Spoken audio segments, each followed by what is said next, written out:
আজকের এই দিনই বৈঠকে সংক্ষিপ্ত সময়ে বক্তব্যের বিষয় জাহান্নাম। জাহান্নাম সম্পর্কে এক গুরুত্বপূর্ণ সংক্ষিপ্ত তথ্যবহল বিবরণের চেষ্টা করব ইনশাআল্লাহুল আজিজ। সম্মানিত দিনী ভাই বোন, আল্লাহ তাআলা মানুষকে পরকালমুখী করার জন্য যেসব বড় বড় মাধ্যম পেশ করেছেন, তার কবর, কিয়ামত, জাহান্নাম, জান্নাত একটি বড় মাধ্যম। মানুষ যদি কবর, কিয়ামত, জাহান্নাম, জান্নাতের আলোচনা পড়ে, বুঝার চেষ্টা করে, তাহলে তার পরকালমুখী হওয়া খুব সহজ হবে। মরণ একদিন আসবেই, এই বইটা লেখার পরে একজন জেনারেল শিক্ষিত মানুষ আমাকে বললেন, আব্দুর রাজ্জাক, মরণ একদিন আসবে, এটা তো একটা কমন কথা, এই নামে কি বই লেখা ভালো হলো? তা আমি বললাম, আপনি পড়েন। বইটা 10 বার পড়ার পরে বলছে যে আমি যত বই পড়েছি তাতে আমি নিজেকে পরকালমুখী তত করতে পারিনি, এই বইটা পড়ে আমি নিজেকে যতটুকু পরকালমুখী করতে পেরেছি। অবশ্য আমি জানি না যে আপনার বাড়িতে মরণ একদিন আসবে এ বই আছে কিনা। আপনার জন্যই লিখেছিলাম যে মরণ একদিন আসবেই। আমার শ্বশুর যখন আমাকে আগিয়ে দেওয়ার জন্য পিছে পিছে হাঁটতেন, খুব সতর্ক মানুষ, যার কারণে বারবার বলতেন, খুব দেখে শুনে গাড়িতে উঠিও, টাকা পয়সা দেখে রাখিও, বাচ্চাদেরকে ভালো করে খেয়াল করিও, এভাবে বলতেই থাকতেন। তা আমি মনে করতাম মনে মনে যে এত বলার প্রয়োজন নেই। তবে আমি এটাও ভাবতাম যে এমন একদিন আসবে যেদিন ইনি আর আমার পিছে পিছে আসবেন না। তো হঠাৎ একদিন দুনিয়া থেকে বিদায় নিলেন, সেই দিনই এই বইটা লেখা আরম্ভ করি। বইটা শেষ হতে না হতে আমার আব্বাও দুনিয়া থেকে চলে গেলেন, যার কারণে দুইজনেরই মরণের তারিখটা বইয়ের ভূমিকায় দেওয়া আছে। জাহান্নাম এবং জান্নাতের আলোচনা, কবরের আলোচনা, কিয়ামতের আলোচনা, মরণ একদিন আসবে, এই বইয়ে বিস্তারিত দেওয়া আছে। যেসব মাধ্যম দিয়ে মানুষকে পরকালমুখী করা সহজ, মানুষ সহজেই পরকালমুখী হতে পারে, তার সবচেয়ে বড় মাধ্যম হলো জাহান্নাম আর জান্নাত। বিশাল কোরআন মাজিদ, 30 পারা। আপনার পড়ার সময় হয় কি না, হয়তো বা হয় না, পড়লেও বুঝতে পারেন না, আরবি ভাষায় লেখা আছে, বছরও একবার পড়া হয় না।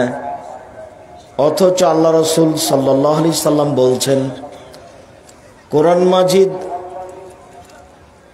সবচেয়ে কম দিন 3 দিনে পড়ো, নইলে 7 দিনে পড়ো, নইলে 15 দিনে পড়ো, নইলে মাসে একবার পড়ো। আমাদের কয়েক বছরও একবার হয় না। আপনি মনে করিয়েন না যে আমি কোরআন মাজিদ পড়ি না, সেই জন্য পৃথিবীর কেউ পড়ে না। অনেকেই কিন্তু কোরআন মাজিদ 1 সপ্তাহে 2 বার পড়ে নিচ্ছে। বিচারের মাঠে কিন্তু তারা জয়ী হয়ে যাবেন, আর আমরা পরাজয় হয়ে যাব। আমি মানুষকে আমার জীবনে বক্তব্য দিতে গিয়ে সবচেয়ে যে বিষয়গুলি শক্তভাবে পালন করার অনুরোধ করেছি, তার 1 নম্বরে অনুরোধ করেছি, মানুষের জীবনে সবচেয়ে গুরুত্বপূর্ণ ভিন্ন ধরনের কাজ সালাত, নামাজ। মানুষের জীবনে এর চেয়ে জরুরি কোনো কাজ নেই। পৃথিবীর এমন কোনো কাজ নেই যেটা নামাজের সলাতের চেয়ে জরুরি হতে পারে। মানুষের জীবনে দ্বিতীয় জরুরি কাজ হালাল রুজি। এ কথাই ঠিক যে নামাজ না থাকলে, সলাত না থাকলে হজের ইবাদত বাতিল হবে, অথচ হজ বড় ইবাদত। এ কথাই ঠিক যে ইবাদতের জগতে সবচেয়ে দামি ইবাদত সিয়াম, রোজা থাকা। এরপরেও যদি সলাত না থাকে তাহলে রোজা সিয়ামের মতো দামি ইবাদত বাতিল বলে গণ্য হবে। এ কথাই ঠিক যে ইবাদতের জগতে সবচেয়ে শক্তিশালী, ক্ষমতাধর, পাওয়ারফুল ইবাদত হলো দান। সব ইবাদত শুধু আপনার উপকার করে, আর দান আপনাকে ছেড়ে আপনার তো উপকার করে করে আর একজনের করে। হজ করলেন শুধু আপনার উপকার, সিয়াম রোজা থাকলেন শুধু আপনার উপকার, সালাত আদায় করলেন, নামাজ পড়লেন শুধু আপনার উপকার, কোরআন তেলাওয়াত করলেন শুধু আপনার উপকার, সুবহানাল্লাহ আলহামদুলিল্লাহ বললেন শুধু আপনার উপকার। কিন্তু দান করলেন যখন, তখন আপনার সাথে সাথে আর একজনের। কিভাবে? বাপের নামে দান করলেন, নেকি আপনারও হলো, আর বাপের কবরের শাস্তি বন্ধ হয়ে গেল। এ কথা আমি বলিনি, এ কথা মুহাম্মদ সাল্লাল্লাহু আলাইহি সাল্লাম বলেছেন। আপনি পাপ করেছেন, আল্লাহ আপনার উপরে রাগান্বিত হয়ে আছেন, জাহান্নামে দিবেন। কিন্তু আপনি দান করলেন, তখন আল্লাহর রাগটা মিটে গেল, স্বাভাবিক হয়ে গেল। এর নাম দান। আল্লাহর নবী বলছেন যে মানুষের দান পাপকে মিটিয়ে দিতে পারে, পানি যেমন আগুনকে নিভিয়ে দিতে পারে। এত ক্ষমতাধর, শক্তিশালী, পাওয়ারফুল ইবাদত দান। এর পরেও যদি সলাত না থাকে তাহলে দানের মতো ইবাদতটাকে আল্লাহ কি করবেন? কেটে দিবেন, ওটা বাতিল। তাহলে বোঝা গেল যে ইবাদতের জগতে সবচেয়ে দামি বা ভিন্ন ধরনের ব্যতিক্রম ইবাদত হলো সলাত। সলাত নাই তো কিছুই নাই। এরপরে হালাল রুজি না যদি না থাকে তো সলাতও নেই। বলেন তো দেখি, সব মিলে সবচেয়ে আগে হলো কোনটা? হিসাবে তো হালাল রুজি হলো। কিছুই না হলে কিছুই হয় না, সলাত না হলে কিছুই হয় না। দেখি এখন হালাল রুজি না হলে সলাতও হয় না। তাহলে ইবাদতের জগতে মানুষের জীবনে দ্বিতীয় গুরুত্বপূর্ণ কাজ হলো হালাল রুজি। এ কথার অর্থ এই নয় যে টাকা কম উপার্জন করতে হবে, নরসিংদী জেলার মতো বেশি টাকা উপার্জন করতে হবে। নরসিংদী জেলার লোকেরা ব্যবসা বাণিজ্য করেন, আর আল্লাহর নবী ব্যবসা বাণিজ্যকে ভালোবেসেছেন। আল্লাহর নবী বলছেন, আত-তাজির আস-সাদিক আল আমিন ইয়াকুনু ইয়াউমাল কিয়ামা মা শুহাদা ওয়াস আম্বিয়া ওয়াস সিদ্দিকিন। সত্যবাদী বিশ্বস্ত ব্যবসায়ী বিচারের মাঠে নবীগণের সাথে থাকবেন। পক্ষান্তরে জমি চাষকে অপছন্দ করেছেন। আল্লাহ নবী বলছেন জমি চাষ করলে অন্তর শক্ত হয়ে যায়। আবার বলছেন আত-তিজারাত মাল কিদ ওয়াল হালাফ। ব্যবসা করলে মিথ্যা কথা চলে আসে, ব্যবসা করলে কসম চলে আসে। কসম, আল্লাহর কসম, আমি এই দামে কিনেছি, অনিচ্ছায় চলে আসে। আল্লাহ রাসূল বলছেন ফুশুবহু বিসাদকা, এটা দান করে ওর ক্ষতিটা পূর্ণ করে দাও। তাহলে আল্লাহ রাসূল ব্যবসার ব্যাপারে অনেক কথা বললেন। কেন? ব্যবসা করেই অসহায় মানুষের উপকার করা যায়, ফকির মিসকিনের উপকার করা যায়। চাকরি করলে তা করা যায় না। চাঁপাইনবাবগঞ্জ রাজশাহীর মানুষেরা চাকরি করে, যে বেতন মাসে পায় ওটা 25 দিনে শেষ হয়, আর 5 দিন ধার কর্জ করে চলে। আবার যখন পেয়েছে তখন ধার কর্জ পরিশোধ করতে করতে কমে গেছে, আবার 25 দিনে শেষ হয়ে গেছে। তো সারা জীবনটা এভাবে গেল, তো ফকির মিসকিনকে কি দিবে? বাপ মাকে কি দিবে? পয়সা বেশি ইনকাম করবে ব্যবসা করে কোটি কোটি টাকা, ফকির মিসকিনকে দিবে, চাচা চাচিকে দিবে, দেশবাসীকে দিবে, কমে মাদ্রাসায় দিবে, আহাল পরিবারকে খাওয়াবে, ভালো গাড়ি বাড়ি করবে। সব কিছু ঢুকে আছে ব্যবসার মধ্যে। যার কারণে আল্লাহ রাসূল বলছেন, তাজির সাদিকাল আমিন ইয়াকুনু ইয়াউমাল কিয়ামাল আম্বিয়া শুহাদা ও সিদ্দিকিন, সত্যবাদী বিশ্বস্ত ব্যবসায়ী। সত্যবাদী বিশ্বস্ত মানে আপনার সাথে যে ব্যবসা করে সে নিশ্চিত মনে করে যে এই কাপড় ফাঁকি দিয়ে দিবে না, ভালোটাকে ভালো ভালো বলেই দিবে। যার সাথে আপনার সাথে যারা করে বহির্বিশ্বের, তারা আপনাকে বিশ্বাস করে। আপনি যেটা বলেন সত্য কথা বলেন, মিথ্যা বলেন না, তার নাম হলো সত্যবাদী বিশ্বস্ত ব্যবসায়ী। নবীগণের সাথে থাকবেন। ব্যবসা করেই ইসলাম ধর্মের উপকার করা যায়। সেই দিনের কথা ভুলে গেলেন যেদিন আল্লাহর নবী বললেন তাবুকের যুদ্ধে যেতে হবে, প্রায় 600 কিলোমিটার পথ, টাকা পয়সা নেই, রৌদ্র খুব বেশি, বের হওয়া যায় না, কি করা যায়? তো উমার কি করা যায়? তো উমার বললেন, ঠিক আছে আমি আমার অর্থ সম্পদ অর্ধেক দিলাম।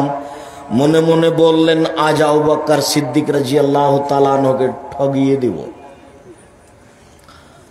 তো আবু বকর সিদ্দিক, আপনি কি করবেন? আচ্ছা ঠিক আছে, আল্লাহকে আর আপনাকে বাড়িতে রেখে যা আছে সবই দিলাম। এতে কিন্তু ভ্যান ভাড়াও হবে না। কিন্তু উনি যা বলেছেন এই বাক্য ডিঙ্গিয়ে পৃথিবীর মানুষ আর কেউ আগে যেতে পারবে না, এই পথ বন্ধ। তখন ওমর বললেন, আজ যখন পারিনি, জীবনে আর কোনোদিন অন্তত আবু বকর সিদ্দিককে নেকি করে পারবো না। এখনো কিন্তু টাকা পয়সা কিছুই হয়নি, এদিকে কিছু হবে না।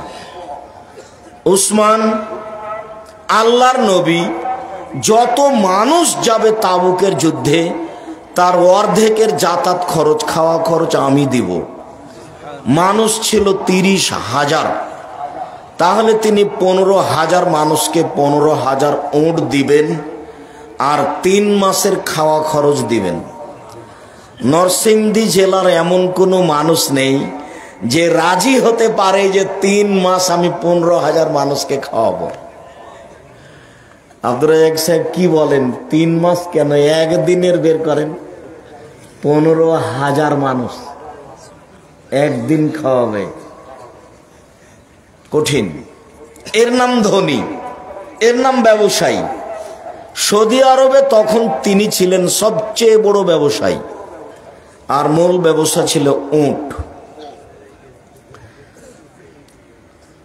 ইবাদতের জগতে মানুষের জীবনে সবচেয়ে গুরুত্বপূর্ণ ইবাদত হলো হালাল রুজি। মানুষের জীবনে তৃতীয় জরুরি কাজ হলো কোরআন তেলাওয়াত। এই কথা নিয়ে কথা এসেছে, কোরআন তেলাওয়াত। এই বিশাল কোরআন মাজিদে কি আছে না পড়লাম না বুঝলাম। তো আছে জাহান্নাম জান্নাতের আলোচনা, সেইটা একটু বলবো। মানুষের জীবনে চতুর্থ জরুরি কাজ, 2 জন যেখানে বসে আছে সেখানে না বসা, মানে আড্ডা না পিটা।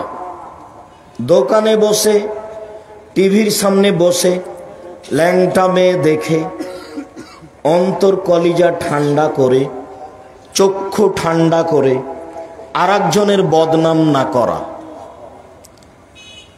টিভির সামনে বসে উলঙ্গ নগ্ন মেয়েকে দেখে কলিজা ঠান্ডা করে চক্ষু জুড়িয়ে আরেকজনের বদনাম করে তা জাহান্নাম কিনে নেওয়া ভালো নয়। না বসলেও চলে। কই আমরা তো কোনো দিন দোকানের সামনে বসিনি, কোনো দিন নয়। আছি তো আমরা, চলছে তো। আমি আমার জীবনে কোনোদিন বসিনি। আমি তো চায়ের স্টলে কোনোদিন বসে চা পান করিনি।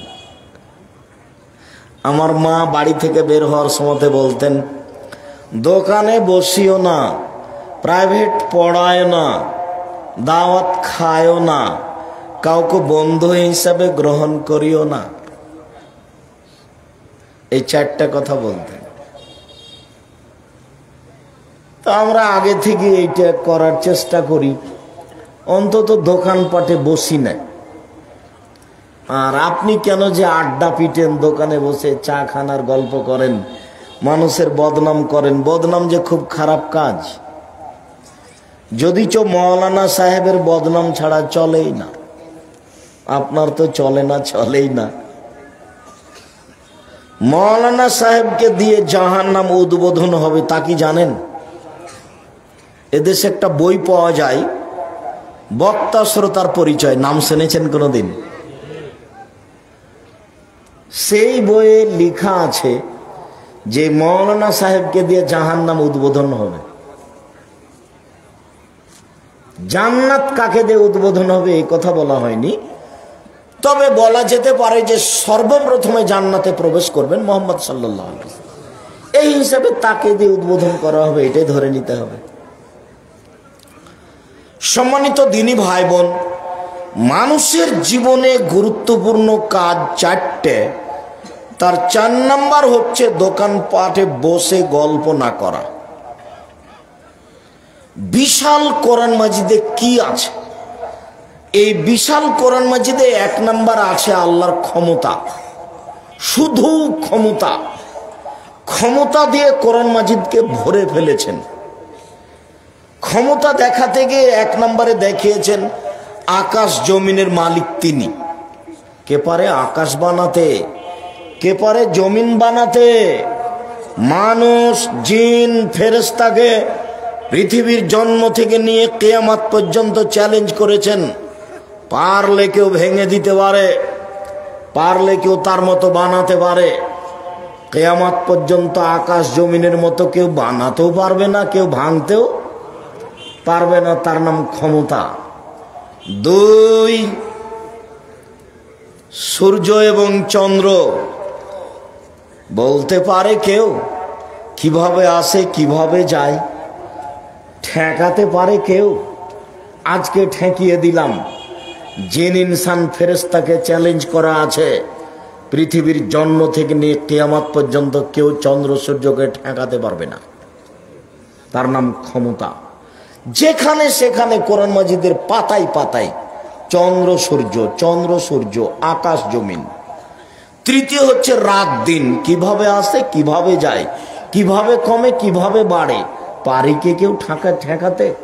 কেউ পারে না। মানুষ পারে না, জিন পারে না, ফেরেশতা পারে না। এই দিন রাতের আসা যাওয়াকে কেউ ঠেকাতে পারে না। ঠেকাক না কেউ, এটা হলো তার ক্ষমতা। আকাশ থেকে বৃষ্টি বর্ষণ করে ঘাস উৎপাদন করেন, পারে কি কেউ বৃষ্টি বর্ষণ করে ঘাস উৎপাদন করতে? ক্ষমতা। ক্ষমতা দেখাতে গিয়ে বলেছেন আমি আদ সামুদকে মেরে দিয়েছি, নমরুদকে মেরে দিয়েছি, ফেরাউনকে ডুবিয়ে দিয়েছি, কেউ আমার বিচার করতে পারেনি। তারা এত শক্তিশালী জাতি ছিল, আল্লাহ নিজে বলছেন লাম ইউখলাক মিসলুহা ফিল বিলাদ। তাদের মতো শক্তিশালী জাতি আল্লাহ পৃথিবীর কোন দেশে কখনো সৃষ্টি করেননি। আদ সামুদ এত শক্তিশালী ছিল, একেবারে ঝড় বৃষ্টি দিয়ে, সেই ঝড় বৃষ্টির বাতাসের নাম হচ্ছে রিহে সরসা, একেবারে একাকার করে দিয়েছে। ওই বাতাস মানুষের হাতে ছিল না, ফেরেশতার হাতে ছিল না, আল্লাহর নিজস্ব হুকুমে চলছিল। যেখান দিয়ে গেছে গাছপালা, বাড়ি ঘর, লোহা লাক্কড় পাথর সব কেটে চলে গেছে। তার নাম রিহে সরসার। ক্ষমতা দেখাতে গিয়ে দেখিয়েছেন আদ সামুদ মেরে দিয়েছি, বিচার করতে পারিনি। এই হলো 1 নম্বর আলোচনা কোরআন মাজিদে। কোরআন মাজিদের 2 নম্বর আলোচনা হচ্ছে গাফুর, রাহিম, রহমান, অদুদ। পাতায় পাতায় যেখানে সেখানে এক পাতাতে 2 বার 3 বার গাফুর, রাহিম, রহমান, গাফুর, রাহিম, রহমান, অদুদ, রউফ, এইভাবে একেবারে কোরআন মাজিদকে ভরে ফেলা আছে। 3 নম্বরে আছে কিছু বিধান। চুরি করলে হাত কাটা যাবে, সালাত আদায় করতে হবে, সিয়াম পালন করতে হবে, যাকাত দিতে হবে। এই 4 নম্বরে আছে এরই ফাঁকে ফাঁকে জাহান্নাম জান্নাতের আলোচনা। বলেন তো কয়টা জিনিস আছে? কয়টা আছে কোরআন মাজিদে আলোচনা? মূলত 4টে। 1, ক্ষমতা। ক্ষমতা দেখাতে গিয়ে সর্বপ্রথমে কি দেখিয়েছেন? আকাশ জমিন। ক্ষমতা দেখাতে গিয়ে দ্বিতীয় কি দেখিয়েছেন? চন্দ্র সূর্য। ক্ষমতা দেখাতে গিয়ে তৃতীয় কি দেখিয়েছেন? দিন রাত। ক্ষমতা দেখাতে গিয়ে চতুর্থ কি দেখিয়েছেন? বৃষ্টি বর্ষণ, ঘাস গজানো। ক্ষমতা দেখাতে গিয়ে পঞ্চম কি দেখিয়েছেন? মেরে দিয়েছি, বিচার করতে পারেনি কেউ, মা হামলা করতে পারেনি। আব্দুর রাজাক সাহেব কবি নজরুল ইসলামের আর ঠাকুরের মানের হানি করেছেন, তাই 5,000 কোটি টাকার মামলা। তা আমি যখন কোর্টে দাঁড়ালাম তো জজ বলছেন আপনি পিস টিভির আলোচক? বলে জি। তা আপনার মামলা খারিজ করে দিলাম। তো এখন এটা দুনিয়াবি ব্যাপার, কেউ মামলা করতে পারে না। আবার আল্লাহ বলছেন ওয়ালা ইয়াখাফুক বাহা, পরোয়া করে না কেউ বিচার করতে পারবে, ভয় করেন আল্লাহ। আদ সামুদকে মেরে দিয়েছেন, ওয়ালা ইয়াখাফুক বাহা, ফলাফলের ভয় করেন না, কি হবে? আদ সামুদকে মেরে দিলে কি হবে? মেরে দিয়েছি। ফেরাউনকে ডুবিয়ে দিয়েছি, পারে না কেউ বিচার করতে। তার নাম ক্ষমতা। ওয়ালা ইয়াখাফুক বাহা, ফলাফলের পরোয়া করেন না, কি হবে? আদ সামুদকে মেরে দিয়েছি, করুক না বিচার কেউ। ফেরাউনকে ডুবিয়ে দিয়েছি, করুক না বিচার কেউ। নমরুদকে ক্ষুদ্রত মাছি দিয়ে মেরে ফেলেছি, বিচার করুক না কেউ পারলে। যুগের পর যুগ, শতাব্দীর পর শতাব্দী চলছে, কেউ বিচার করতে পারে না। তার নাম ক্ষমতা। এটাই আছে মূলত কোরআন মাজিদে। 2 আছে গাফুর, রহমান, রাহিম। 3 আছে কিছু বিধান, সালাত আদায় করতে হবে, যাকাত দিতে হবে, সিয়াম পালন করতে হবে। 4 আছে এরই ফাঁকে ফাঁকে কিসের আলোচনা? জাহান্নাম জান্নাত। আজকের আলোচনা জাহান্নামের আলোচনা, জাহান্নামের পরিচয়। এই ছেলে, আমিও অনেক দূর থেকে এসেছি, আপনিও খুব ভালোবাসা দেখিয়ে কষ্ট করে এসেছেন। দয়া করে কিছুক্ষণ অপেক্ষা করুন, আপনার আমি কিছু না কিছু উপকার করবই করব ইনশাআল্লাহ। দোকানপটে বসে সময় কাটায়েন না, আর ঢং ঢং করে আসলেন আবার চলে যাচ্ছেন, এতে কি হবে? বাড়িতে গিয়ে টিভি চালু করে কিছু সময় কাটাবেন, এতে কি হবে? নোংরামি ত্যাগ করে ধৈর্যের পরিচয় দিয়ে কিছুক্ষণ অপেক্ষা করেন, আমিও আপনার সাথে আছি। জাহান্নামের আলোচনায় প্রারম্ভের আলোচনা হবে জাহান্নামের পরিচয়, তারপরের আলোচনা হবে জাহান্নামকে বিচারের মাঠে টেনে নিয়ে যাওয়া হবে, তারপরের আলোচনা হবে জাহান্নাম কথা বলতে পারে, তারপরের আলোচনা হবে জাহান্নামের খড়ি হবে মানুষ ও পাথর, তারপরের আলোচনা হবে জাহান্নামীদেরকে বেঁধে নিয়ে যাওয়া হবে, তারপরের আলোচনা হবে সংক্ষিপ্ত জাহান্নামের শাস্তি, আগুন, জাক্কুম, আরো আরো আরো। সম্মানিত দিনী ভাই বোন, জাহান্নামের পরিচয়ে আল্লাহ তাআলা বলেন, হাযিহি জাহান্নামুল্লাতী কুনতুম তুআদুন ইসলাউহাল ইয়াওমা বিমা কুনতুম তাকফুরুন। এই সেই জাহান্নাম, দেখো তো, এই সেই জাহান্নাম যাকে অস্বীকার করছিলে।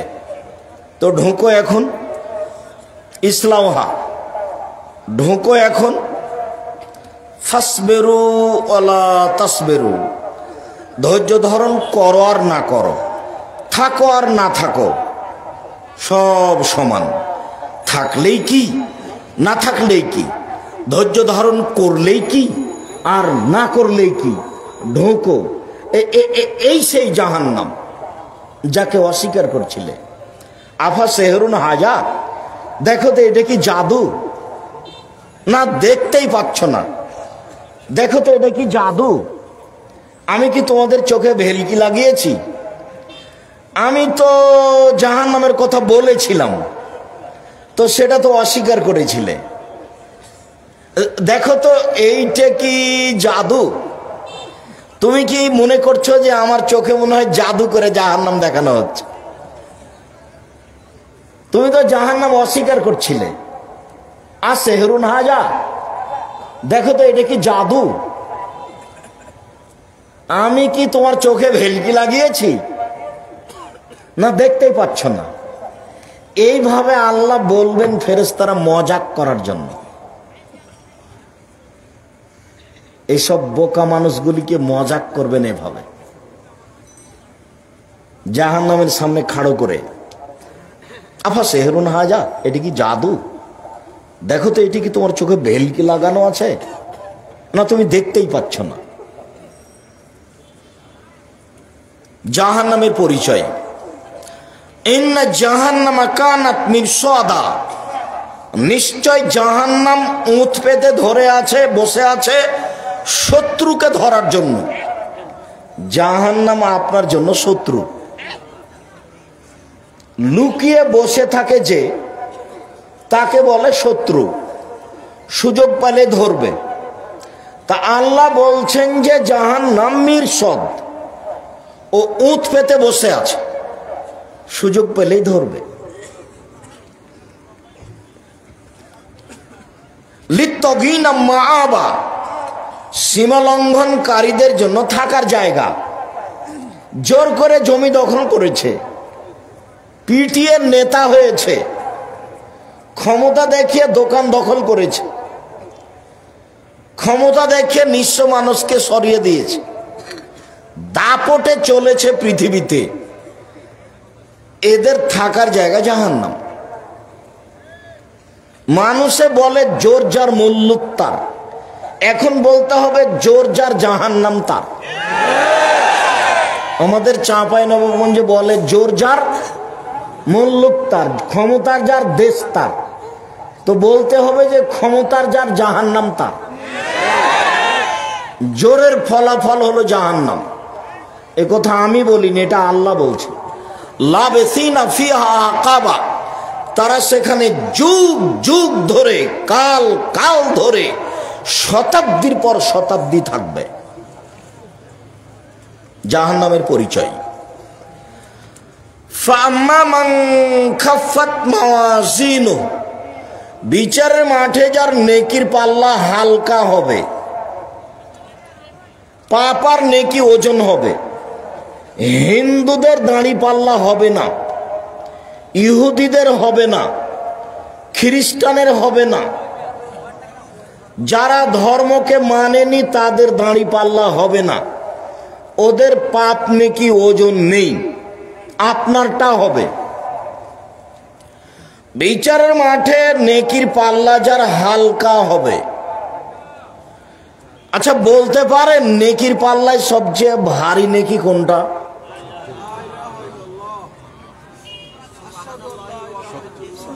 ভালো আচরণ, সদাচরণ। ওইটা হলো ওজনে দেখানোর জন্য, কিন্তু ওজনের নেকি হিসেবে যেটা উঠবে সেটা হলো সবচেয়ে ভারী নেকি হলো ভালো আচরণ। এটা আবার খুব কঠিন। আপনি এখনই উঠছিলেন গাড়িতে, তো আপনার পা আর একজনের পায়ের উপরে পড়ে গেছে, তখনও বলছে চোখ নাই, কপালে চোখ নাই, দেখতে পান না, কি যে বললো তার হিসাব নাই। আর ভ্যান চালক আর গাড়িওয়ালাকে তো দেখতেই পাচ্ছেন, আর পাড়ার মহিলারাকে তো দেখতেই পাচ্ছেন, যখন ঝগড়া লাগছে আল্লাহ একেবারে ধুয়ে ছেড়ে দিচ্ছে। আর স্বামী স্ত্রী তো আছেই, খালি ফতোয়া যে হুজুর রাগ করে বউকে 3 তালাক দিয়েছি, কি করতে হবে? বলছে অমুক অমুক তো আমাকে একদিনের জন্য বিবাহ দিতে বলেছে, এক রাতে বিবাহ দিয়ে বউকে ওর কাছে রেখে সকালেও তালাক দিয়ে দিবে, তখন আমি নিব।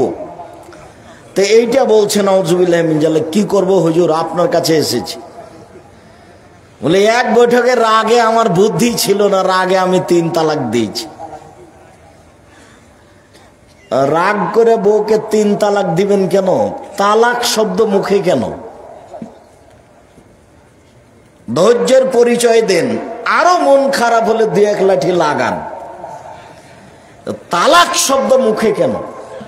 হাজল হন না জিদ্দুন, জিদ্দ হন না জিদ্দুন। রাগ করে বললেও তালাক হবে, মজাক করে বললেও তালাক হবে। মজাক করে যদি বলেন তোমাকে তালাক দিয়ে দিলাম, তালাক হয়ে গেছে। রেগে একবারে অনেক আগুন হয়ে গেছেন, তারপরে তালাক দিয়ে দিয়েছেন, তালাক হয়ে যাবে। জিদ্দ হন না জিদ্দুন, হাজল হন না জিদ্দুন। রাগ করে বললেও তালাক, মজাক করে বললেও তালাক। তালাক শব্দ ব্যবহার করবেন না।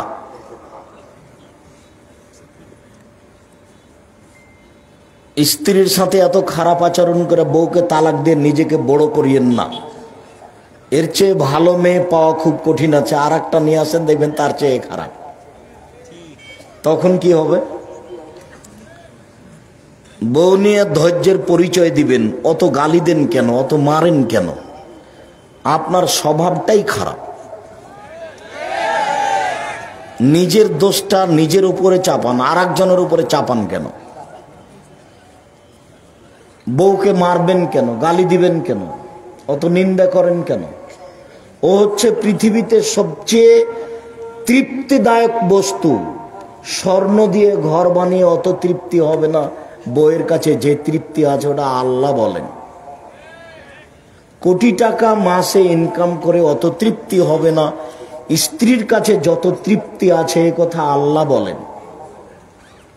তো সেই তৃপ্তি উঠাতে হলে মারলে সেটা টিকবে? গালি দিলে সেটা টিকবে? তালাক দিলে সেটা টিকবে? সম্মানিত দিনী ভাই বোন, এই ছেলে,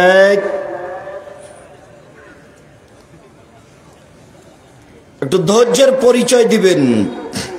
বলছিলাম যে বিচারের মাঠে নেকির পাল্লায় সবচেয়ে ভারী নেকি কোনটা বলেন তো?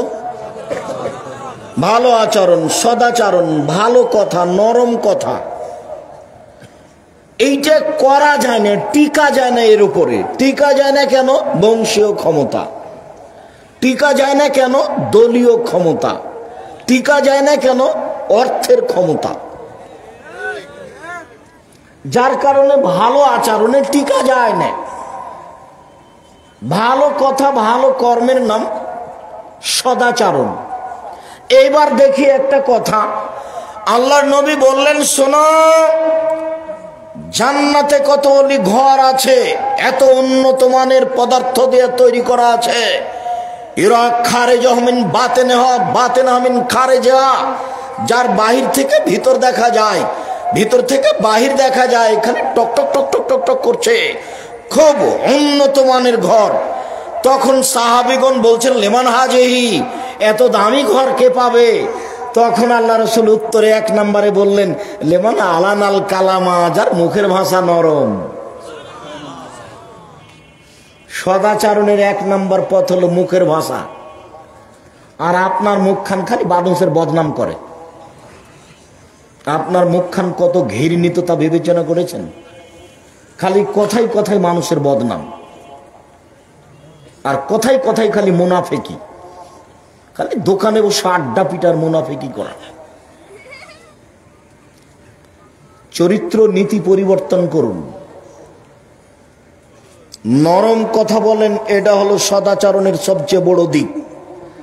তাহলে দামি ঘরটা পাবে কে? যার মুখের ভাষা নরম। সবচেয়ে ভারী নেকি দাঁড়িপাল্লায় কোনটা? সদাচরণ। এরপরে আর একটা আছে, বলেন তো দেখি কি? সুবহানাল্লাহি ওয়া বিহামদিহি সুবহানাল্লাহিল আযীম। রাসূল সাল্লাল্লাহু আলাইহি সাল্লাম বলেন, কালিমাতানে, দুইটি শব্দ, খাফিফাতানে আলাল লিসানে, মুখে হালকা, সাকিলাতানে ফিল মিজানে, দাঁড়িপাল্লায় ভারী, হাবিবাতানে ইলার রহমানে, রহমানের নিকটে প্রিয়। এক, সুবহানাল্লাহি ওয়া বিহামদিহি সুবহানাল্লাহিল আযীম। সকালে বিকালে তাসবিহ করতে হবে। সকালে বিকালে তাসবিহ কি করবেন? বসে বসে করেন, আর যদি ঘুম ধরে তাহলে দাঁড়িয়ে হাঁটেন আর করেন। ঘরে সালাম ফিরার পর্বে পরে যে তাসবিহ আছে সেগুলি করেন। তারপরে সুবহানাল্লাহি ওয়া বিহামদিহি সুবহানাল্লাহিল আযীম 3 আর 5 আর কিছু বলেন। সুবহানাল্লাহি ওয়া আলহামদুলিল্লাহি ওয়া লা ইলাহা ইল্লাল্লাহু আল্লাহু আকবার, এটা কিছু বলেন। তারপরে বলেন বিসমিল্লাহিল্লাযী লা ইয়াযুররু মা ইসমিহি শাই 3 বার। তারপর বলেন রাজিতু বিল্লাহি রাব্বানা ওয়াল ইসলামে দীনান নবী মুহাম্মাদিন নাবিয়ান 3 বার।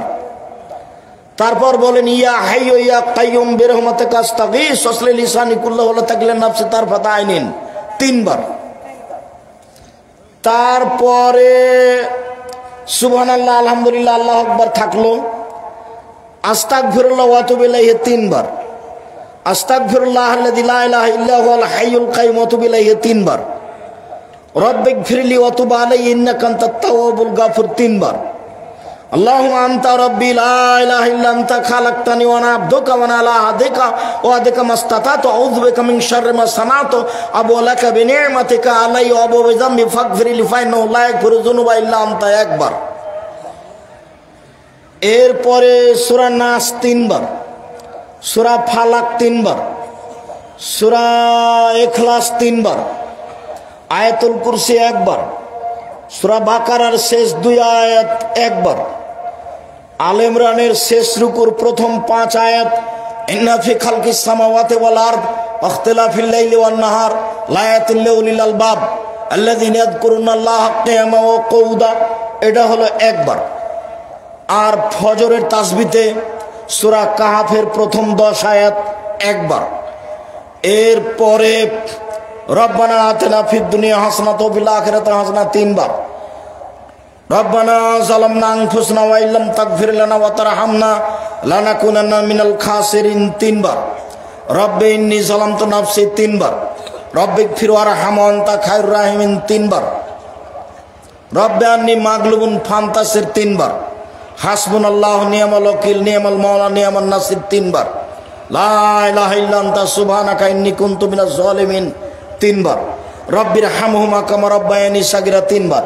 আপনার একটা আমি ওজিফা দেখাচ্ছি এমনিতেই। তারপরে রব্বিগফিরলি ওয়া লিওয়ালিদাইয়া, এটা 3 বার।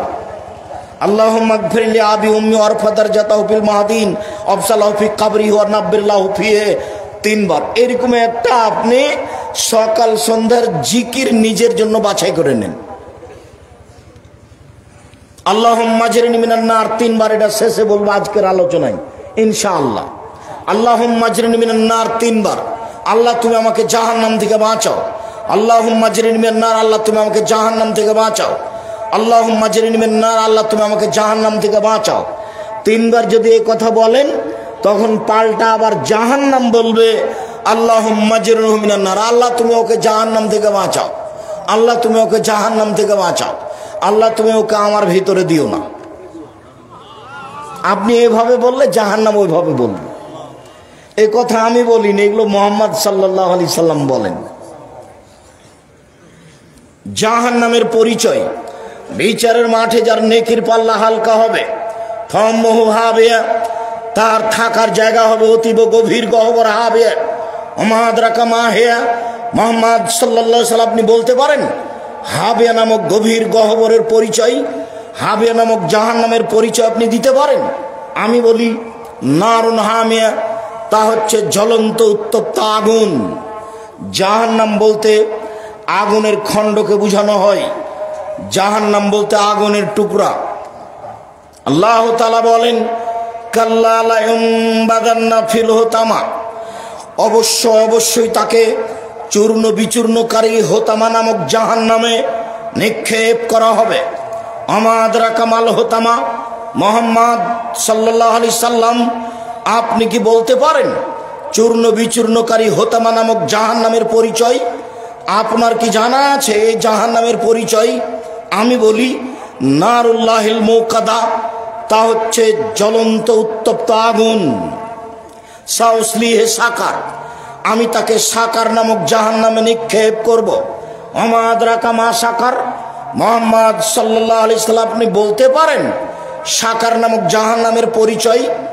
আপনার কি জানা আছে সাকার নামক জাহান্নামটি কি? আমি বলি লা তুবকি ওয়ালা তাজার, সাকার এমন একটি জাহান্নাম যে জাহান্নাম মানুষকে ছাড়বেও না, যে জাহান্নাম মানুষকে মারবেও না, তার নাম জাহান্নাম। আল্লাহ অন্য জায়গাতে বলেন লা ইয়ামুতু ফিহা ওয়ালা ইয়াহইয়া, জাহান্নাম এমন একটি জায়গা যেখানে মানুষ মরবেও না, যেখানে মানুষ বাঁচবেও না। আল্লাহ তাআলা অন্য জায়গাতে বলেন ওয়ায়াতিহিল মাউতু মিন কুল্লি মাকানিন ওয়া মা হুয়া বিমাইয়াত, জাহান্নাম এমন একটি জায়গা যেখানে মানুষকে তার মরণ চতুর্দিক থেকে ঘিরে ধরবে কিন্তু মরবে না, তার নাম জাহান্নাম। সম্মানিত দিনী ভাই বোন, আমি আপনাকে কোরআন মাজিদ থেকে জাহান্নামের পরিচয় দেখাচ্ছিলাম, একটু রাসূল সাল্লাল্লাহু আলাইহি সাল্লামের মুখ থেকে জাহান্নামের পরিচয় দেখা। এই ছেলে, আর একজনের গায়ে হাত দিয়ে দাও, বসে আছো? তোমার পাশে আর একজন কি ঘুমিয়ে আছে? ইচ্ছা করলে আপনি কালকে আমাকে ডেকে উপস্থিত করতে পারবেন না, এটা সহজ নয়। কাজেই সময়কে একটু মূল্যায়ন করেন। যারা এসেছে ঢং ঢং করে গল্প করতে করতে আবার ঢং ঢং করে চলে গেছে, নিজেকে তার মতো মনে করিয়েন না, সময়ের দাম আছে। যদিও আমি আমার জীবনে এইভাবে দিন প্রচারের ব্যবস্থাকে কোনোদিন পছন্দ করিনি, কিন্তু বলতে হয় নিরুপায় হয়ে ধরে নিয়েছি। তবে আমি এই 31 বছর জীবনে কোনোদিন অপ্রয়োজনীয় কোনো বাক্য বলিনি। তবে আমি 31 বছর জীবনে কোনোদিন কেচ্ছা কাহিনী বলিনি। তবে আমি 31 বছর জীবনে কোনোদিন মানুষের কাছে পথ খরচ পাথেও চাইনি। তারপরে আমার ভিতরে সন্দেহ কাজ করে, মানুষ যে টাকা পয়সা আমাকে দিয়েছে এটা কি বিচারের মাঠে আমাকে জবাব দিতে হবে? যদি জবাব দিতে হয় তখন কি হবে? যার কারণে দু একটা টাকা পয়সা এখন যা পাই তা প্রায় প্রতিষ্ঠানে খরচ করি, যে দুটা মিলে যদি বাঁচা যায়। আবার আশা করছি যদি এটাতে একটাতে টিকতে না পারি তো মানুষজন যে আমার কথা মেনে চলে, ওরা যে নেকি করছে ওখান থেকে কিছু পেয়ে যদি বিচারের মাঠে টিকতে পারি, কোন রকম করে পার হওয়ার ব্যবস্থা হবে কিনা আল্লাহ ভালো জানে। তুমি সর্বশক্তিমান, মানুষ হিসেবে কিছু ভুল ত্রুটি থাকলে তুমি মাফ করো। তোমাকে বিশ্বাস করি, ইন্নাকা আলা কুল্লি শাইইন কাদির, তুমি সর্বশক্তিমান। মানুষ হিসাবে দীর্ঘ 31 বছর ধরে দিনের নামে যেটুকু বললাম সেটুকু আমি সত্য বলে বলেছি। আমি কোথাও বুঝতে ভুল করেছি, আমি ত্রুটিপূর্ণ বলেছি এমনটা আমার মনে বলে না। আমার সন্দেহ কোনো সময় কাজ করে না যে আমি মনে হয় মানুষকে ভুল বলেছি। এরপরেও যদি কোথাও ভুল থাকে তাহলে তুমি মাফ করো। আমি মানুষ হিসাবে কোনোদিন আমার একটা পদক্ষেপ, এক পা আমি স্বার্থ নিয়ে ফেলেছি তা আমার মনে বলে না। কোথাও যদি স্বার্থ থেকে থাকে তাহলে তুমি আমাকে মাফ করো। আমি স্বার্থ বুঝতে পারিনি। আমার বাপের ওই সব কথা মনে পড়ে। আমার বাপ যখন আমার কাছে পত্র লিখে পাঠাতেন, আমার ছোট বোন দিয়ে লিখতেন, আমার বাপ অক্ষর চিনতেন না। কাগজে লেখা থাকতো কালাই বিক্রি এত টাকা, সরিষা বিক্রি এত টাকা, ধান বিক্রি এত টাকা, তোমার কাছে 1000 টাকা পাঠালাম। আমার বাপ নিরক্ষর মানুষ, এই টাকাটা নিয়ে ইন্ডিয়া গেছেন। ইন্ডিয়া গিয়ে দালালদের ধরে টাকাটাকে ইন্ডিয়ান করেছেন। 1000 টাকা 400 টাকা পেয়েছে। ও কি বলেছে সেটা আমার আব্বা বুঝেন না। তাকে আবার বলেছে এই টাকাটা আমার ছেলের কাছে পাঠাতে হবে। ও যে কি লিখেছে সেটা আমার বাপ বুঝতে পারেননি। আমি বলি যে এর বিনিময়ে তুমি দিতে পারো, পৃথিবীর কেউ পারে না। কোনো ভুল ত্রুটি থাকলে তুমি তাকে মাফ করো। তুমি সর্বশক্তিমান, ইন্নাকা আলা কুল্লি শাইইন কাদির, তুমি সবকিছু করতে পারো। যার জন্য জামিয়া সালাফিয়ার ব্যাপারে আপনাদেরকে আমি বলি, জামিয়া সালাফিয়া আপনাদের কাছে আমানত থাকছে। আমি দিনরাত দোয়া করছি তুমি জামিয়া সালাফিয়া কবুল করো। আমি এর পিছনে শ্রম দিয়েছি, আমি এটা চালাতে নিজে সক্ষম নই, আমি এটা নিজে নিনি। এটা তুমি চাপিয়ে দিয়েছ, তুমি দেখিও। জাতিকে আমি বলে যাচ্ছি, যদি কারো দ্বারা ক্ষতি হয় জব তাকে দিতে হবে। আমি এক সন্ধ্যা খেলে আমি তার টাকা দিয়ে দিই। আমি আপনাদের জামিয়া সালাফের কোনো সুবিধা ভোগ করি না। এদেশে আপনার বাড়ির পাশে যেটা জামিয়া সালাফে হাঁটাবো হাঁটাবো, এটা এখন প্রায় 50 বিঘা জমির উপরে অবস্থান করে। আর যেটা রাজশাহী ডাঙ্গিপাড়া, সেটা প্রায় 24-25 বিঘা জমির উপর অবস্থান করে। দুই প্রতিষ্ঠানে এখন 4000-এর বেশি ছেলে মেয়ে, তার 300 এতিম, বহু ছেলে মেয়ে অসহায়, তারা শিক্ষা অর্জন করছে। আপনাদেরকে আমি সহযোগিতার কথাটা বলিনি, দোয়া করতে বলেছি। আপনার বাড়ির পাশে যেটা হাঁটাবো বিরাহাবাটাও, এতে মসজিদের জন্য জমি ক্রয় করেছি 200 শতক। যারা একতলাতে মুসল্লি সালাত আদায় করতে পারবে 10,000 একসাথে। মসজিদের জন্য জমি রেডি। ভারত, বাংলাদেশ, পাকিস্তানে আহলে হাদিসের সঠিক আকীদার সবচেয়ে বড় মসজিদ ইনশাআল্লাহ আপনার বাড়ির পাশে। মানুষের হাতে একে ঠেকানোর কোনো পথ নেই। যার কারণে বলছি দোয়া করেন উপরওয়ালা করুক, তাহলে করা সহজ। আর আমরা যদি করতে যাই তাহলে এটা সহজ নয়।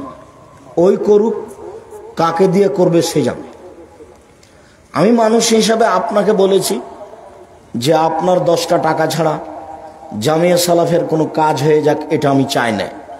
কেন? পতিতালয়ের মহিলা যদি কুকুরকে পানি পান করে জান্নাত পেতে পারে, তাহলে জামিয়া সালাফিয়াতে আপনার 10টা টাকা দানের বিনিময়ে আপনার জান্নাত হতে পারে। এটা আমার দৃঢ়তা কাজ করে, কেননা আমি এর পিছনে কোনো স্বার্থ বুঝতে পারি না। কোনো অপছন্দ পরিকল্পনা বুঝতে পারি না। কাউকে ছোট করা, কাউকে খাটো করা কোনো পরিকল্পনা বুঝতে পারি না।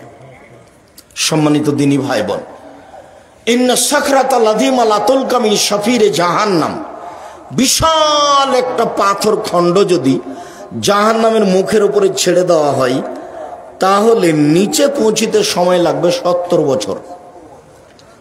1 কোটি মণ ওজনের পাথর যদি 1 ঘন্টা নিচে যায় কত কিলো যেতে পারে?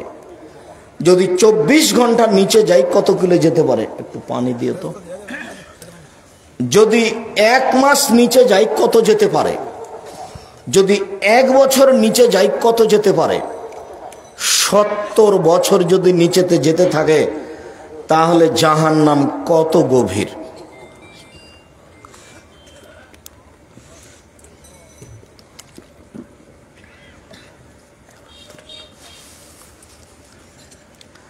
জাহান্নামের সব নিচে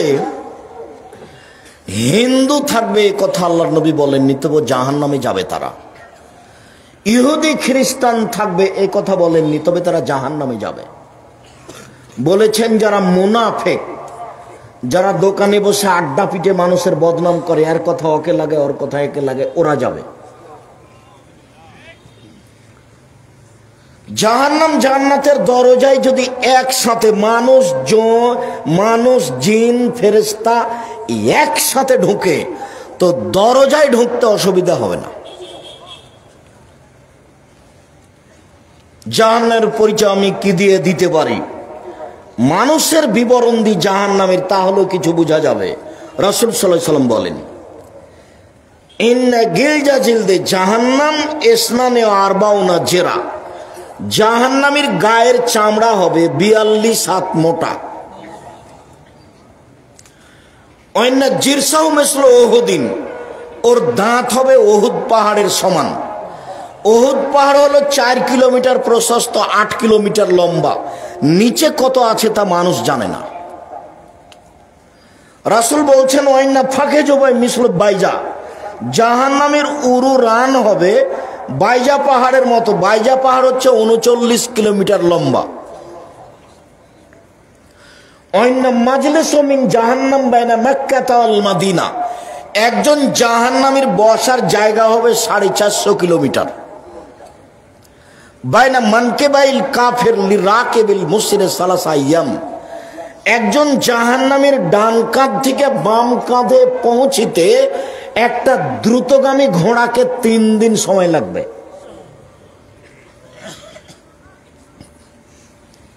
পৃথিবীর জন্ম থেকে নিয়ে কিয়ামত পর্যন্ত যত মানুষ এসেছে, যত মানুষ আছে, যত মানুষ আসবে, সবার প্রতি 1999 জন লোক জাহান্নামে যাবে। একজনের বসার জায়গা যদি 450 কিলোমিটার হয়, প্রতি 1999 জন লোক যদি জাহান্নামে যায়, তাহলে জাহান্নাম কত বড়?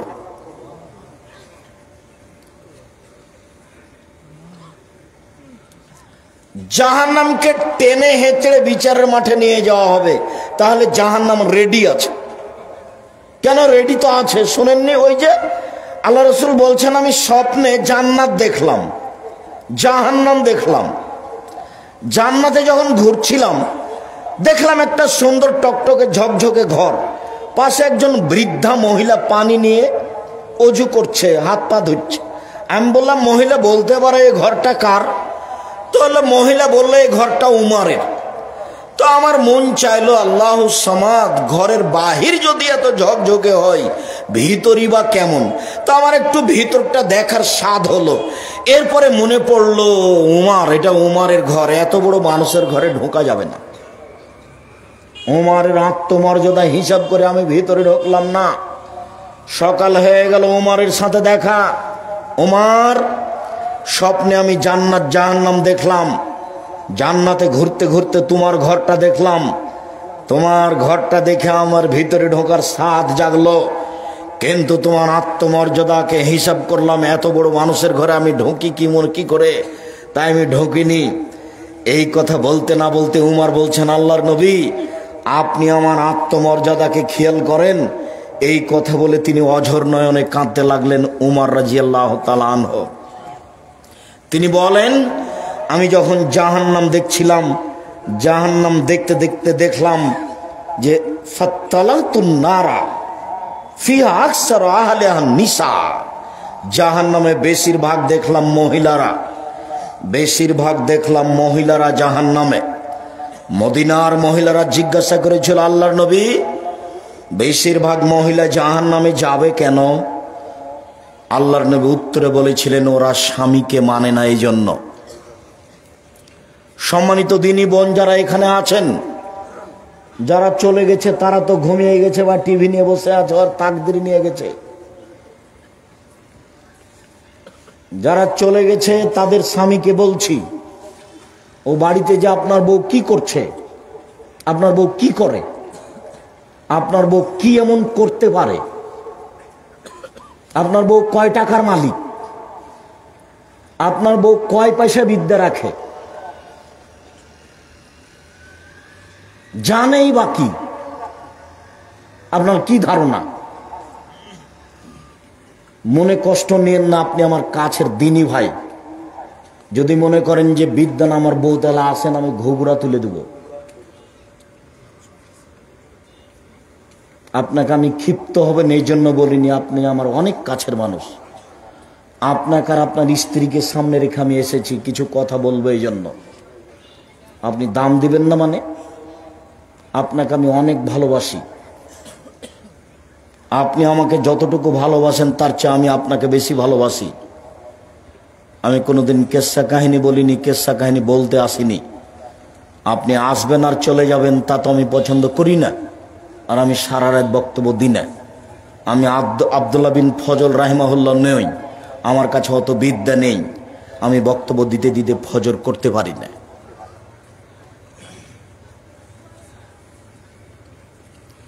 দোকানপাটে বসে না থেকে বউ বাড়িতে চলে গেছে, তাকে মোবাইল করে বলে দেন যে উঠে বসো, কান লাগিয়ে কথা শোনো, আপনার জন্য আর আপনার স্ত্রীর জন্য আমি এসেছি। এই মেয়ে শোনো, গল্প করো না। আল্লাহ রাসূল বলছেন মহিলাদের জন্য জান্নাতের সব দরজা খোলা যখন তারা 4টা কাজ করবে। 1, 5 ওয়াক্ত সালাত আদায় করবে। 2, রমজান মাসে সিয়াম রোজা থাকবে। 3, স্বামীকে মেনে চলবে। 4, জেনায় লিপ্ত হবে না। হয়েও যদি থাকে জেনা, তওবা করেন, তাহলে আপনি সবচেয়ে ভালো মানুষ হয়ে যাবেন। 4টা কাজ করেন, জান্নাতের সব দরজা খোলা। আমি বলিনি, মুহাম্মদ সাল্লাল্লাহু আলাইহি সাল্লাম বলেছে। স্বামীকে মেনে চলা তার একটা আছে। আল্লাহ রাসূল বলছেন আমি জাহান্নামে তাকিয়ে দেখলাম শুধু মহিলা আর মহিলা, মহিলা আর মহিলা। তো মদিনার মহিলারা জিজ্ঞাসা করলো, আল্লাহর নবী, মহিলারা বেশি জাহান্নামে কেন? তো উত্তরে বললেন যে স্বামীকে মানে না এই জন্য। তো কি হলো কথা বলেন দেখি। এবার আল্লাহ রাসূল বলছেন যে মহিলাদের জন্য জান্নাতের সব দরজা খোলা। কি করতে পারলে? 4টে। 1, 5 ওয়াক্ত সালাত। 2, রমজান মাসে সিয়াম রোজা। 3, স্বামীকে মেনে চলা, তিতা লাগলেও মিঠা লাগলেও মেনেই চলতে হবে, নইলে খোলা করে সংসার ত্যাগ করতে হবে। মাস মাস, সপ্তাহ সপ্তাহ, বছর বছর স্বামীর সাথে কথা বলবেন না, আর স্বামী 1 গ্লাস পানি চাইলে ওদিক দিয়ে হেঁটে চলে যাবেন। এই সংসারের দাম নাই। এই সংসার না করে নিজেকে খোলা করে নিয়ে নিজে বাঁচেন। আর সংসার স্বামীর সাথে করলে যতই খারাপ লাগুক তাকে মেনে নিতে হবে। আর আপনাকে বলি, যখন তখন ওই স্ত্রীকে নিন্দা করিয়েন না, ওর বাপের বাড়ির কথা বলে কিছু বলিয়েন না, ওর রং চেহারা বলে কিছু বলিয়েন না। এটা হলো নোংরা আচরণ। তোর বাপ এই, তোর মা এই, তোর রং এই। বিবাহ করেছেন, সংসার করছেন, তার সাথে মিলামিশা করেন, তার এত নিন্দা করেন কেন? স্বভাব কেন এমন? তার এত নিন্দা করবেন কেন? যাকে নিয়ে সংসার করেন, যে রান্না বান্না করে দেয়, যে ঘর বাড়ি ঠিক করে দেয়, যে বাড়ির সব কিছু গুছায়, তার এত নিন্দা করেন কেন? তার বাপকে তুলে কথা বলেন কেন? তার মাকে তুলে কথা বলেন কেন? কেন গালি দিবেন? কেন গালি দিবেন? আল্লাহ নবী বলছেন আমি জাহান্নামের দিকে তাকিয়ে দেখলাম বেশিরভাগ মহিলা। আবু হুরায়রা রাদিয়াল্লাহু তাআলা আনহু বলেন সিনফান মিন আহলিন নার মারাহুমা, শোনো, আমার উম্মতের 2 শ্রেণীর মানুষ জাহান্নামে যাবে, আমি তাদের দেখিনি। আমার উম্মতের 2 শ্রেণীর মানুষ জাহান্নামে যাবে, আমি তাদের দেখিনি। এক কওমুন মাহুম সে, এক শ্রেণীর মানুষের হাতে থাকবে লাঠি। এজরুবুনা বিহান নাস, লাঠিটা হবে গাভীর লেজের মতো, একদিক মোটা একদিক চিকন। এ দিয়ে তারা মানুষকে মারবে। যারা মারামারি করে, যারা জুলুমবাজি করে, যারা মানুষকে জেল হাজতে দেয়, যারা মানুষের জমি জোর করে দখল করে, যারা মানুষের দোকানপাট জোর করে দখল করে নেয়, এরা জুলুমবাজ, এরা লাঠি ব্যবহার করে, এরা জেল জুলুম ব্যবহার করে, এরা জাহান্নামে যাবে। ক্ষমতা টিকবে না সেই দিন। 2, নিসাউন, মহিলা, কাশিয়াতুন, কাপড় পরে থাকে, আর ইয়াতুন, উলঙ্গ। মুমিলাতুন মাইলাতুন, পুরুষকে নিজের দিকে আকৃষ্ট করে, তারা নিজেরা আকৃষ্ট হয়। রৌসুন্না কাসনেওয়াতিল বক্তিল মাইলা, তাদের মাথা হলো বক্র বদ উটের নেই, চুল লম্বা লম্বা করে, ছোট ছোট করে, খাটো করে ছেড়ে রেখেছে, ঢং করে মাথা হেলিয়ে দুলিয়ে রাস্তার এই ধারে ওই ধারে যাচ্ছে, চলছে, ভাঁজ করে কথা বলছে। এসব মহিলারা জাহান্নামে যাবে। যার কারণে বেশিরভাগ মহিলা জাহান্নামে। 3 শ্রেণীর মানুষ জাহান্নামে যাবে। এক, মধুমেনুল খামর, যারা নিয়মিত বিড়ি, তামাক, জর্দা, সিগারেট, গুল, নেশাদার দ্রব্য খায়, পান করে তারা। 2, আর রাজলাত মিনান নিসায়ে, পুরুষের বেশধারী নারী, যারা পুরুষের জুতা স্যান্ডেল পরে, যারা পুরুষের শার্ট প্যান্ট পরে, যারা পুরুষের পোশাক পরে, এরা জাহান্নামে যাবে। 3, দায়ুস আল্লাযী কুরফি আলাল খাবাসা, যে তার বাড়িতে বেহায়ের সুযোগ দিয়েছে। নগ্ন পোশাক পরে মেয়ে স্কুল কলেজে যায়, নগ্ন পোশাক পরে স্ত্রী ভ্যানিটি ব্যাগ নিয়ে হাটে বাজারে যায়। কই, আমরা তো কোনোদিন হাটে বাজারে যাই না, তো আমরা তো বেঁচে আছি। কোনোদিন আমাদের বাজারে যাওয়া লাগে না মহিলা মানুষকে, তো আমাদের তো চলছে। জীবনেও কোনোদিন যায়নি। যাওয়া যদি শুনি তাহলে তো অজ্ঞান হয়ে যাবে। ইন্না লিল্লাহি ওয়া ইন্না ইলাইহি রাজিউন, এই কি কথা?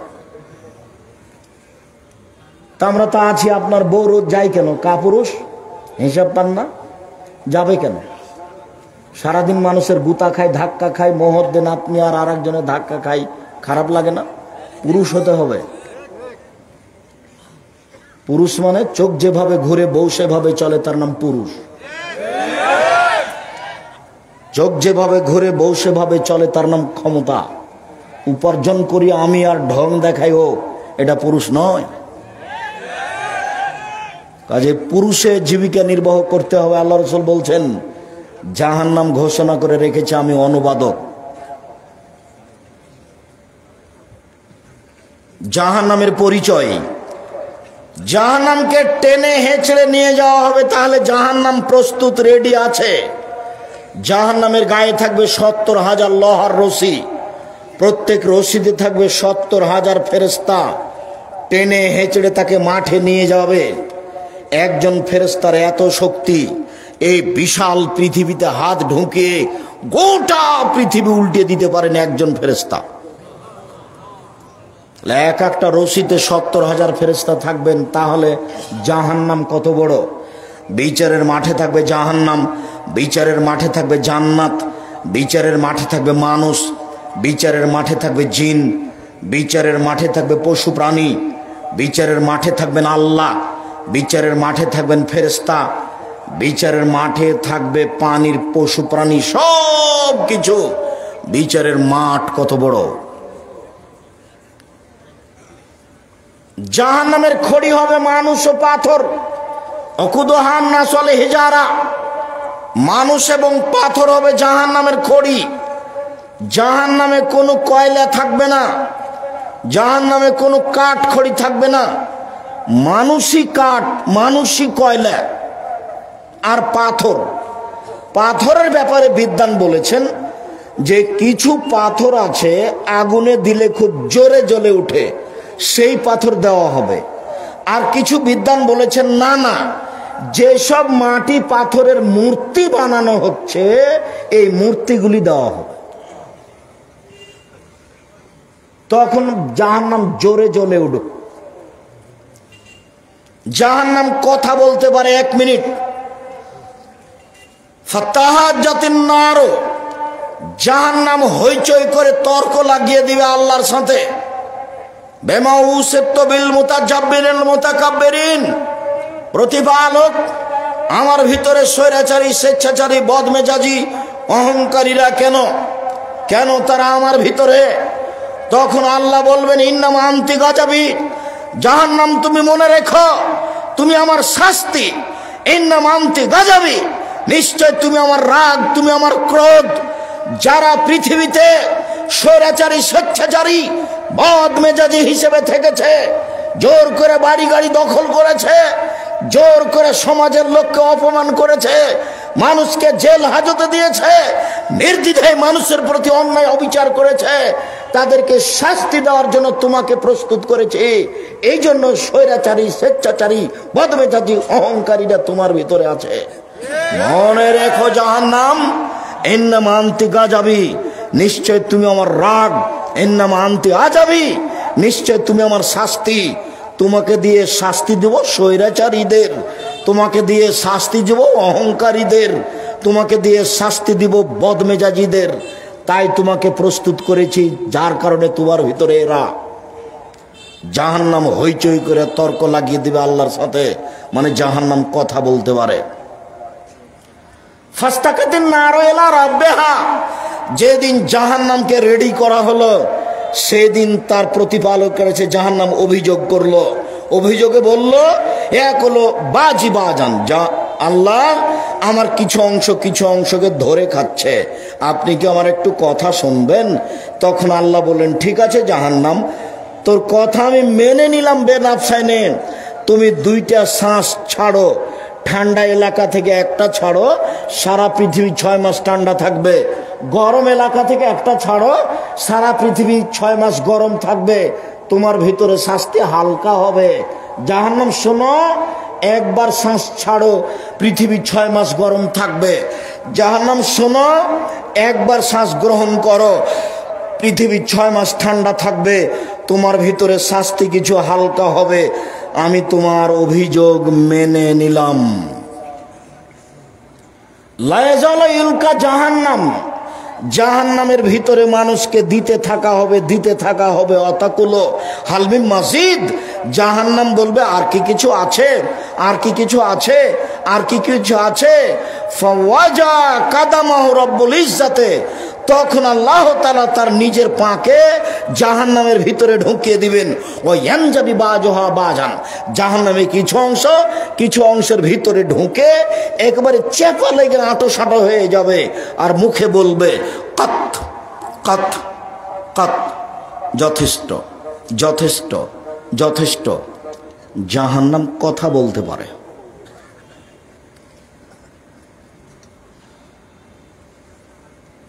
জাহান্নামীদেরকে বেঁধে নিয়ে যাওয়া হবে, খুজুহ ফাগুল্লুহ সুমাল জাহিমা সাল্লুহ, এদের ধরো, এদের শিকল বন্দি করো, এদের টেনে হেঁচড়ে মুখের ভরে উল্টিয়ে ফেলে দিয়ে টেনে নিয়ে যাও। এটা হলো অবস্থা। বিচারের মাঠ থেকে কি পালিয়ে যাবে?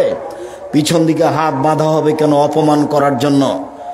রংপুর গাইবান্ধা পলাশবাড়ির মুজিবুর বিএসসি বলেছিলেন আমার হাতে হাত করা দেওয়া লাগবে না, আমি নিজেই যাব জেলে। জাতি দেখবে আবার হাতে হাত করা দেওয়া আছে, এটা আমি সহ্য করি না, আমি নিজেই হেঁটে হেঁটে চলে যাব। বড় বড় শক্তিশালী ক্ষমতাধরদের হাত পিছনে বাঁধা থাকবে, ফেরাউনের হাত পিছনে বাঁধা থাকবে, কেউ খুলতে পারবে না। অপমান করার জন্য হাত পিছনে বাঁধা থাকবে। জাহান্নামের উল্লেখযোগ্য শাস্তি হলো জাক্কুম, কাঁটাযুক্ত গাছ। জাহান্নামের আগুনের ভিতর থেকে গজিয়ে উঠছে ওপরে, ওতে আবার ফল হয়। ফল হলো শয়তানের মাথার মতো। আমরা তো শয়তানকে দেখিনি, তার মাথা যে কেমন। আল্লাহ এইটা বলে আমাদের কি বুঝালেন যে জাক্কুম গাছের ফল হলো শয়তানের মাথার মতো? তো সব বিদ্বান বলেছেন শয়তানের মাথা মানে খারাপ, শয়তানের মাথা মানে খারাপ, শয়তানের মাথা মানে খারাপ। তখন আবুল আলা মওদুদি রাহিমাহুল্লাহ বলছেন আরে না না না, মানুষ যেমন রূপক কথা বলে ও বুঝে, আল্লাহ তেমন রূপক কথা বলেন। মানুষ যেমন রূপক কথা বলে ও বুঝে, আল্লাহ তেমন রূপক কথা বলেন। মানুষ কি বলে রূপক কথা? মানুষ বলে মেয়েটা এত সুন্দরী, মেয়েটা এত সুন্দরী, মনে হচ্ছে যেন পরী। কেউ কি পরীকে দেখেছে? তবু বলে ও বুঝে। মেয়েটা এত কুৎসিত, মেয়েটা এত কুৎসিত, মনে হচ্ছে যেন পেতনি। কেউ পেতনিকে দেখেছে? দেখেনি, কিন্তু বলে ও বুঝে। মানুষ বলে লোকটা এত ভালো, লোকটা এত ভালো, মনে হচ্ছে যেন ফেরেশতা। কেউ ফেরেশতাকে দেখেছে? তবু মানুষ বলে ও বুঝে। আবুল আলা মওদুদি রাহিমাহুল্লাহ বলছেন আরে না না, আল্লাহ রূপক কথা বলেন, সেটা হলো এইটা, আমরা এটা বলি না। আমরা বলছি বিদ্বান যেটা বলেছেন সেটাই, শয়তানের মাথা মানে খারাপ। বাকি অংশ রেখে দিলাম জাহান্নাম থেকে বাঁচার জন্য। এই ছেলেরা, এই সবাই প্রস্তুত হও। মুরব্বী আপনারা একটু প্রস্তুত হন। যারা দোকানপাটে আছো তারা কিছুক্ষণের জন্য এদিকে লক্ষ্য করো। দিনী বোনেরা, আপনারা যারা যেখানে আছেন একটু খেয়াল করেন, পাশে কেউ ঘুমিয়ে থাকলে তাকে জাগিয়ে দেন।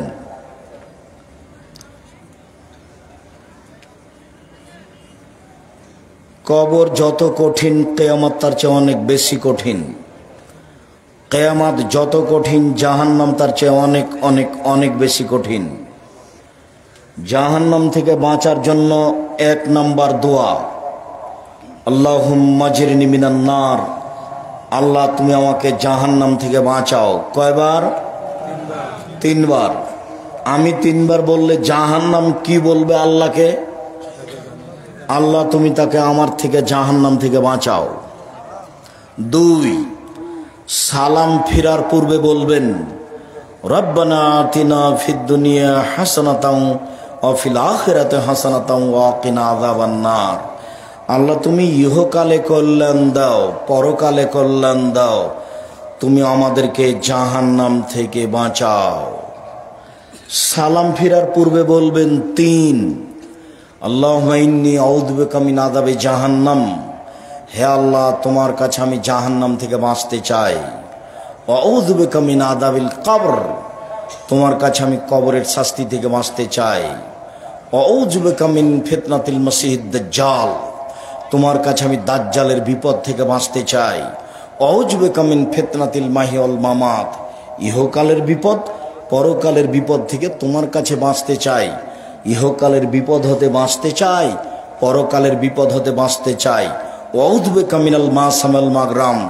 বাঁচতে চাই তোমার কাছে বড় পাপ হতে, বাঁচতে চাই তোমার কাছে ঋণ কর্য হতে, বাঁচতে চাই তোমার কাছে বড় পাপ হতে, বাঁচতে চাই তোমার কাছে ঋণ কর্য হতে।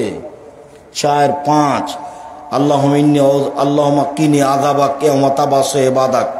আল্লাহ বিচারের দিন তুমি আমাকে জাহান্নাম থেকে বাঁচাও। আল্লাহ বিচারের দিন তুমি আমাকে জাহান্নাম থেকে বাঁচাও। এই কথাগুলি আপনি সালাম ফিরার পূর্বে বা পরে বলার চেষ্টা করবেন। বাপ মায়ের বা কারো কবরের পাশে গেলে জানাজার যে বিশেষ দোয়া আছে, আল্লাহুম্মা গফির লাহু ওয়ারহামহু ওয়াফু আনহু, এই দোয়া পড়বেন। সেইখানে এক জায়গাতে আছে ওয়াকিহু মিন আযাবিন নার। আল্লাহ তুমি তাকে জাহান্নামের শাস্তি থেকে বাঁচাও। অমিন আযাবিল কবর, আল্লাহ তুমি তাকে কবরের শাস্তি থেকে বাঁচাও। কবরের পাশে গেলে ওই জানাজার বিশেষ দোয়াটা পড়বেন। তাহলে তার জন্য কবরের শাস্তি এবং জাহান্নামের শাস্তি থেকে বাঁচার ব্যাপারে আল্লাহকে বলা হবে। আর যেগুলো বললাম সেগুলোর চেষ্টা করবেন বিশেষভাবে, রব্বানা আতিনা ফিদ দুনিয়া হাসানাতাও ওয়া ফিল আখিরাতি হাসানা। বিশেষভাবে আল্লাহুম্মা ইন্নী আউযু বিকা মিন আযাবি জাহান্নাম। এইগুলি দোয়া না পড়া পর্যন্ত সালাম ফিরবেন না। আর শেষে আছে সালাম ফেরার পূর্বে আর একটা পরামর্শ, বলেন তো সেটা কি? জাযাকাল্লাহ খায়র, বারাকাল্লাহ। রব্বির হামহুমা কামা রাব্বায়ানি সাগীরা। বাড়ি ঘর জমি জায়গা সব কিছু ভোগ করছি, তার জন্য একটু বলি, রব্বির হামহুমা কামা রাব্বায়ানি সাগীরা। হে আমার প্রতিপালক, তুমি আমার বাপ মাকে দেখো বাল্য অবস্থায় আমাদের যেভাবে দেখেছিল। সম্মানিত দিনী ভাই বোন, আলোচনার শেষে সে আবারও জরুরি কথা, মানুষের জীবনে সবচেয়ে দামি কাজ। এই ছেলে,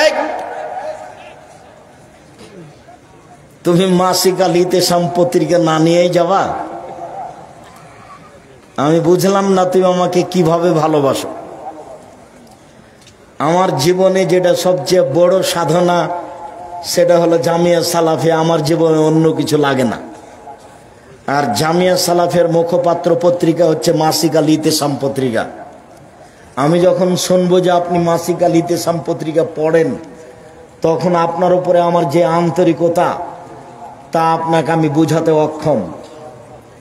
আপনাকে আমি বুঝাতে অক্ষম ওর পিছনে কত খরচ আছে আর কত শ্রম ব্যয় আছে, যদিচ দাম বেশি নয়। তো আমি শেষ করতে না করতে তুমি উঠে চলে যাচ্ছ, তার মানে মাসিক আলিতে পত্রিকার উপরে তোমার অনীহা আছে। 20, 25, 30 টাকা দিয়ে সেটা কিনতে তোমার ভারী লাগবে কেন? সলাতের উপরে, নামাজের উপরে বইটা আমিও লিখেছি, এটা আমার জীবনে স্বাদ ছিল। আর নতুন যেটা বই সেটা বের হয়েছে পোশাকের উপরে বই বের করেছি আমি নিজে। আপনি আব্দুল্লাহকে অনেক ভালোবাসেন, আব্দুল্লাহর বই পড়েন, মিন্নাতুল বারি, রেজেক, কিন্তু আমি যেগুলো লিখেছি সেগুলোকে একটু মূল্যায়ন করেন। কে বড় ক্ষতিগ্রস্ত, কে বড় লাভবান, আদর্শ পরিবার, আদর্শ নারী, আর মহিলাদের জন্য কেন এই নির্যাতন, কি তার প্রতিকার, আরও অনেক কিছু। তো যেটা আমি শেষে বলতে চাইলাম সেটা হলো এই জাহান্নাম থেকে বাঁচার ধারাবাহিক যে কথা বললাম সেইগুলি মূল্যায়ন করেন। আর জামিয়া সালাফিয়ার জন্য দোয়া করবেন, আল্লাহ যেন কবুল করেন। বায়তুল হাম জামে মসজিদের জন্য দোয়া করেন, আল্লাহ যেন কবুল করেন। আমি আপনাদের জন্য দোয়া করি, আল্লাহ যেন আপনাদেরকে হেফাজতে রাখেন, আপনাদের ব্যবসা বাণিজ্য অর্থ সম্পদে যেন বরকত দান করেন। আর আপনারা সবাই স্টেজ থেকে বইগুলি নিয়ে যাবেন। ও আব্দুল্লাহ রহমার ওই কবর থেকে মমর্ষ থেকে কবর পর্যন্ত, মমর্ষ থেকে কবর পর্যন্ত এই বইটাও দেখতে পাচ্ছি। আর তাওজিহুল কোরআন তাফসির, ব্যতিক্রম তাফসির তাওজিহুল কোরআন। আমি আপনাদের কয়েকটা প্রশ্নের উত্তর দিই। আমার দিনী ভাই বোন সবাই বইগুলি নিয়ে যাবেন। কে বড় ক্ষতিগ্রস্ত, কে বড় লাভবান, আদর্শ নারী, আদর্শ পরিবার, আদর্শ পুরুষ, মরণ একদিন আসবেই। বক্তা ও শ্রোতার